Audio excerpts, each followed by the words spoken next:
Hi, we're here with WWE World Heavyweight Champion The Big Show, and we're going to be talking about the upcoming pay-per-view Tables, Ladders, and Chairs, WWE in general, and then the upcoming pay-per-view WrestleMania. So we got a lot to talk about, don't we? We do. My first question is, so Tables, Ladders, and Chairs, we're going to be in the Barclays Center this Sunday. What are you looking forward to? A lot of things. Number one, I'm looking forward to that new arena. I've heard a lot of good things about it. As an entertainer, I've traveled the world and been in every imaginable venue possible. So we've heard a lot of good things about how modern the Barclays Center is and how unique the setting is, where the fans are really on top of you, so to speak. It's a close environment for them, so I'm sure Brooklyn won't let us down and give us a lot of energy, a lot of that New York flavor. I'm stuck in a pretty demanding match. I'm facing Sheamus, who's challenging me for the World Heavyweight Championship, but it's also a chairs match, which for those of you who don't know, it doesn't mean we're going to walk around a bunch of chairs while the music plays and the first one that sits and gets a chair wins. No, this means that Sheamus will be taking a folding metal chair and try to bash me till I quit, and or he pins me, and I'm going to do the same to him. So it's one of those kind of matches that's exciting, but as an entertainer, you go, geez, after that's over with, I'm going to need 2 Advil and a long nap. You know, being such a big superstar, so physical, what is it like to be in a chairs match? How does that cater to your strengths? Well, I think it caters to my strengths because, let's face it, I really don't need a weapon, and a chair is a weapon. Sheamus is the one that asked for this. It just shows a little bit of his intestinal fortitude. I mean, this kid is tough. He's Irish. He's proud. He does represent the Irish very well for their fighting spirit, and the kid likes to go all out and likes to have a brawl. So as far as me swinging a chair, I think it's a huge advantage to my side. But also at the same time, if I don't get my hands on a chair, then Sheamus has got an equalizer. So it's a 50-50 call down the middle. Who knows? We'll find out who has more guts that night. You know, CM Punk is in the middle of an incredibly long title reign.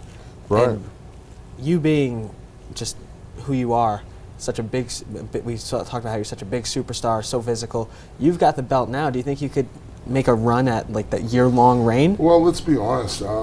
What CM Punk's managed to achieve is a really incredible milestone.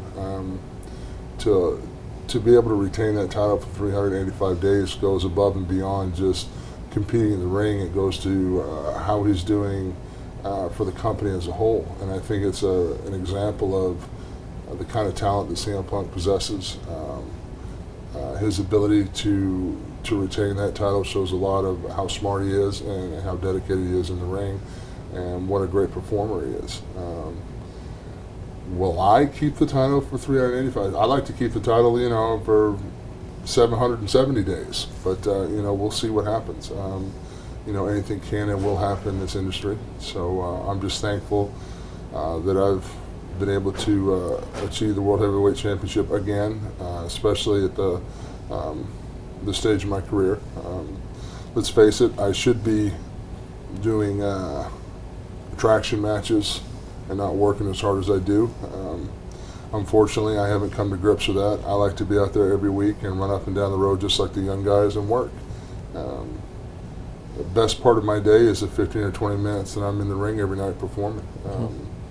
It's an adrenaline rush that is can't compare it to anything else. I'm sure it's like skydiving or flying a plane or doing something else as exhilarating as what I do. And for me, going out there and walking down that ramp every night makes all the aches and pains worth it. You mentioned the adrenaline rush you get, and you enjoy the 15 or 20 minutes per night you're in the ring. Let's talk a little bit about the ending of Raw this past Monday. Everyone coming out there, was it really exciting? What was that like? It was great. I've been around a while. That was an old school, remind me of the Attitude Era, the Monday Night Wars. It reminded me of that passion, that chaos, and that pandemonium that really excites our fans and gets them involved. And it was nice to see that happen and transpire. I mean, we've got a lot of younger talent now that's learning themselves and trying to get established and become a part of the WWE universe. And I think that was a great way to see some guys really break out. You know, the Shield's doing really well. That's one of the loudest reactions I've ever heard for Ryback, which is, you know, in all essence, all good for our industry. The more stars we have, the easier my workload becomes. I'm not ready to step out the door yet, so I'm going to be around a little bit longer, but I'm really, really excited for that kind of positive energy. And I think if you go over this past year, probably since The Rock came back, the storylines, the matches, I think this year a lot of our talent's really starting to come to their own and really start to develop and really reach that next level of competition. And it's good for me to see that uphill swing. I mean, you know, our business has always been about hills and valleys. And, you know, with the economy and a lot of things, it's been tough on Americans, it's been tough on people all around the world. And we've stayed strong and stayed fast and continue to put a great product out there. And then hopefully everything's going to really take that upturn. And definitely I think our WWE fans are very pleased with the product they're getting. You mentioned the Attitude Era, and you've been lucky enough to experience both the Attitude Era and the current era.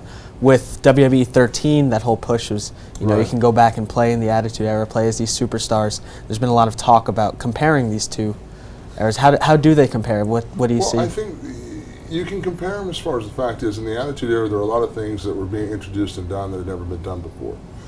It was very competitive during the Attitude Era. At the same time, during the Attitude Era, you got a lot of guys that were seasoned, established stars that were doing some pretty wild and wacky things. I think the only difference between us now and us then is our product as a whole has matured. You know, we're not into the wild and crazy things that we used to do back in the Attitude Era because we're more responsible as a company and as talent. But at the same time, now we're building exciting new stars, and I think you'll see in the next few years you're going to see a lot of breakout stars that are really going to take this world by storm, and they have such great opportunities now to further their brand or their individual gimmick or name or whatever you want to use through all the social media that we're involved with between Twitter and Facebook and Tout and all these different media opportunities to get themselves over that we really didn't have back in the Attitude Era. I mean, we had one show a week. We had Raw, we had Nitro. You know, that was where everyone saw us. Now there's more television, there's more, we're much bigger globally. So I think in the future you're going to see a lot bigger stars emerge a lot faster. And the work rate's getting a lot better. These guys are starting to figure out who they are, what they bring to the table, and it's an easy spot for me because I know who I am. Mm-hmm. But it's also very pleasing to know that the business is definitely doing well and going to get bigger and going to get better. You mentioned the young superstars, you being the wily veteran. Wily Coyote. What is it like, when these guys come in, someone like Sheamus, he's brash, he's out there, he's a very talented wrestler. What's it like to get into the ring and maybe show him the ropes a little bit, remind him of who's... I think it's always good for those younger guys to come up across challenges and things that push them to levels. If you're never pushed as an athlete or never pushed as a talent, you never reach your fullest potential. And I think with Sheamus and the feud that we're having, as much as I hate to admit it, Sheamus is starting to grow on me a little bit. I'm respecting the guy more and more every time I compete against him. He's very loyal to his fans. He's got a lot of loyal fans, I know, because they let me have it on Twitter every day. But I've seen a change in Sheamus's performance and the level that he's pushed himself to, and some of the matches we've had have been fantastic matches, and some of the better matches I've seen him have, and quite frankly, some of the better matches that I've ever had. When you have two guys that push each other that hard, the product gets better. And I think Sheamus has really, really matured so much in this past year. And I think that Sheamus is definitely on his way to reaching that Triple H, Undertaker, Shawn Michaels status. I really do. He's able to have great matches with pretty much anybody he works with, and still be Sheamus and still be entertaining and still push the people in the ring around him, which is what a top talent does. A top talent makes other guys in the ring work harder. Mm-hmm. We mentioned that this Sunday you'll be at the Barclays Center. We're here in Right. New York. And then in April, you'll be back at the Meadowlands for WrestleMania 29. WrestleMania, I know, in April. What are we thinking? I'm in spandex. What am I going to be doing in the Meadowlands in April? What's it like coming to New York? What's your favorite part about the city? My favorite part about the city is just there's so many different things to experience in New York. New York is like no other city in the world. You've got your local eateries and your local foods and your local flavor and the art and the theater and the entertainment, and at the same time with the museums and the intellectual powerhouse that New York brings to the table. And New York has a real way of influencing the world in a lot of ways on how they think and what's fashionable, what's trending, what we should be responsible for. New York has definitely always been one of the leading cities in the world. I have a personal favorite, New York. My favorite's Big Nick's on 77th and Broadway. They got a 1-pound garlic burger. That's all me. But I just always love New York and how if you're from New York, you're a New Yorker and you get it. Mm-hmm. If you're not from New York, if you're lucky and you try hard enough, you might get it. I get this a lot, and I'm sure you do too. Guys of our stature, what's it like trying to find clothes that fit you? It's difficult. All my suits are made right here in New York, made over there at Mohan's. They still run my picture in the newspaper every now and then for an ad. They've been really great over the years of making some really stylish clothes for big men, which is very hard to find. I'm a little upset. I heard that Sean John was going through a little trouble. My casual clothes are usually a lot of Sean John wear. It's tough to find jeans and shirts and stuff that you just want to hang out and be comfortable in. A lot of your big and tall clothiers, I would love to send a message to them that big guys really don't need a lot of stripes. We don't need to draw attention to the fact that we're big. I'm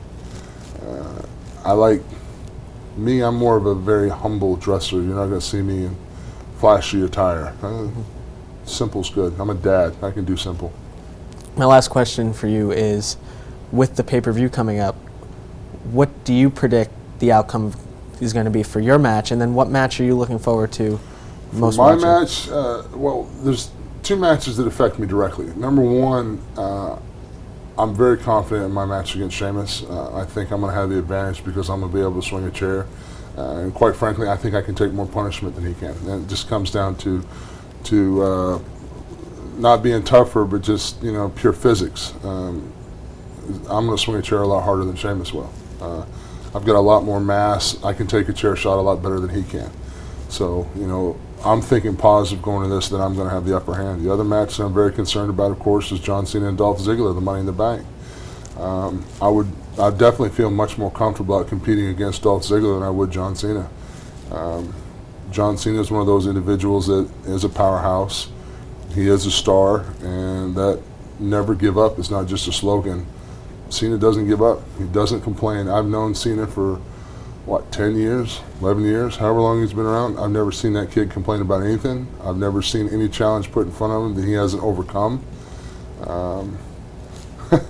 Yeah, I'm really hoping Dolph pulls that one off. I really am, because Cena running around with that Money in the Bank briefcase is a little nervous. I don't think Cena would ever cash that briefcase in at an opportune time like all of the rest of us would. He would let you know, hey, next week I'm going to cash this briefcase in and we're going to go head up. That's the kind of guy he is. That still doesn't make it any better facing him. Dolph, I'll keep my eye on Dolph, but I'm hoping Dolph pulls this one off. Well, you guys heard it here. Tables, ladders, and chairs this Sunday. Big Show versus Sheamus is going to be a doozy of a chair match. Doozy is a good word. It's going to be a doozy, all right. Yeah, we're going to come out like two cats that got thrown in a trash can that don't like each other. So somebody's going to be scratched and beat up. I'm Anthony Sewell-Heffinger with NYPost.com, and like